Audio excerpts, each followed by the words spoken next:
As is always notice off here to bring you guys a quick Monday night football breakdown for the game. Hopefully we still have this game. I know there's some inclement weather in the area. Players currently they're not on the field, and this is about almost 2 hours before the game is actually supposed to start. So hopefully we still do get the game.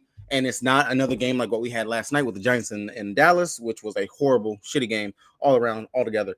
But here's to hopefully we actually have a game. If you guys are new here, make sure you guys hit the subscribe button so you don't miss any of the content we're putting out. Besides just the WNBA content we're putting out all season, we finally have other sports to cover, and more sports will be coming back. NBA and hockey, those will be starting back up pretty soon, and I cannot wait to cover those as well. So make sure you guys hit the subscribe button so you don't miss any of that content, and drop a like if this video is helping you guys in any way or form. Heading over to DraftKings, the site that I play the most on, the site that been doing pretty decent. Dropped some cores yesterday for the main slate, put a GPP and a regular core out for both DraftKings and FanDuel. FanDuel smacked it, did pretty good on FanDuel. DraftKings broke pretty even over there. GPP honestly went off, had the Trevor Lawrence and the Ridley stack for the GPP. Cash Games ran with the Howell and Dotson as the main quarterback receiver stack over there. On that one, not bad altogether. Decent week one, ready to go into week two. We're gonna wrap it up with the Monday Night Football showdown for today. So heading over here, of course, we got the Buffalo taking on the Jets. Really, with the inclement weather, possibility of that. Hopefully, please, hopefully not. I'm thinking it's gonna be a low scoring affair type game anyway. That's what I'm expecting, but. Nonetheless, looking at the captain position, you guys already know Josh Allen, dual threat quarterback, can get it done with his legs, as well as his arm. Pretty decent whenever it comes to scoring wise, because we know he will vulture some of the rushing touchdowns from his running backs. I don't mind playing him at the captain position, but I feel like he's going to be chalky. I think that's going to be more of your chalk build if you're looking to go that route. Stephon Diggs, I am kind of in the pool of fading him just because of the matchup that he's going to have on the other end of Sauce. Sauce, he's a very good defender in his own right. We already know he's going to match up with Diggs through this. I feel like it's going to be a tougher matchup for Diggins, and I think we might want to look more towards other players, maybe like a Davis or the tight ends like Kincaid. I know he was a high draft pick for them. Also Dawson Knox, we know he can get involved, especially in the red zone, things like that. Diggs, a lot of his stuff that comes from him getting that separation, getting open downfield is where we see Diggs have those big games. He can be a red zone threat, but not really high on the echelon in regards to a red zone threat. That'll be more of a Dalvin Cooks, maybe a Gabe Davis underneath or something like that. But in the pool of definitely fading Diggs, especially not the captain position. If you want to get different, because I don't feel like Diggs will be that owned at the MVP captain spot, that is definitely a route that you can go.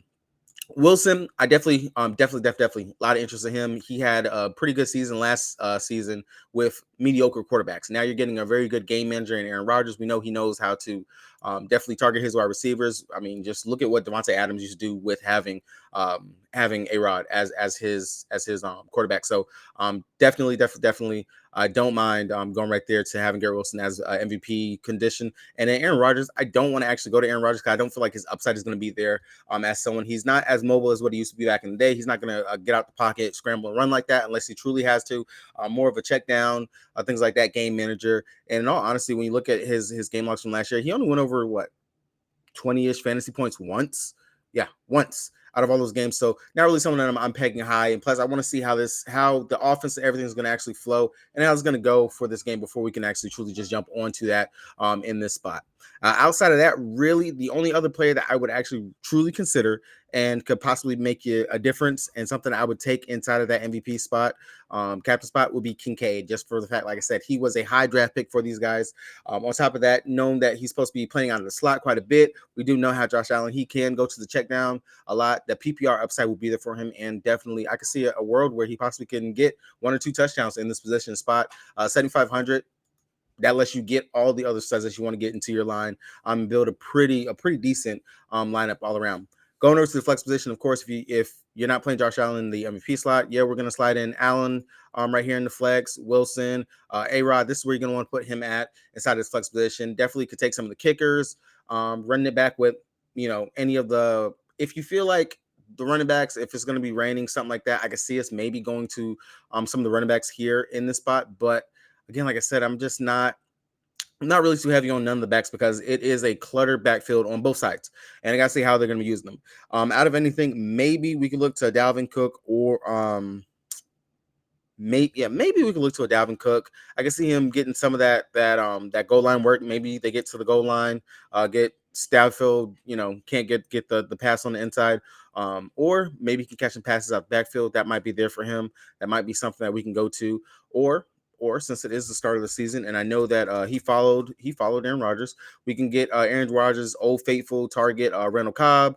Um, old head, but it's the start of the season, so he should have them fresh legs. He should be good, ready to go.